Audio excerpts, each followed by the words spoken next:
Hello and welcome to the continuation video about this Wadia 301 CD player. Those who saw the first video would know that on the first one there was basically no display whatsoever. I could just see the bottom row of those segments.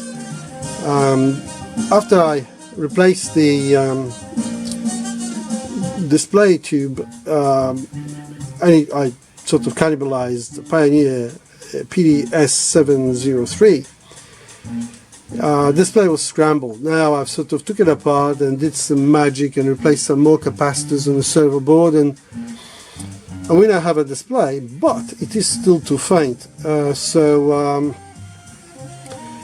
I posted on DIY Audio a picture of the board in a thread of faint Wadia 301 display that somebody posted in 2016 asking which player was this from.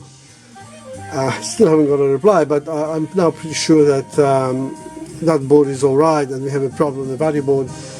The guy there called Steven Sang, and he is an American gentleman and he fixed thousands of players in his life.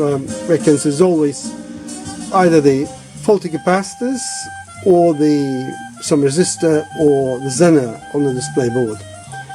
Well, I've replaced the capacitors, I've tested resistors, and there's one Zener which is 1.85 volt. It sort of looks like a very small value, so maybe this is a faulty Zener and this is why I'm having a problem.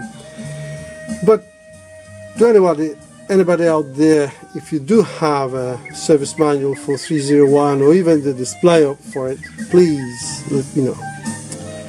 Thank you very much, and well, once I get that display a bit brighter, this will be available for sale. It's an exquisite bass and mid-range and slightly rolled off top end, which is not for me. I just don't like that bit. Well, thank you very much, and until the next one. Bye bye.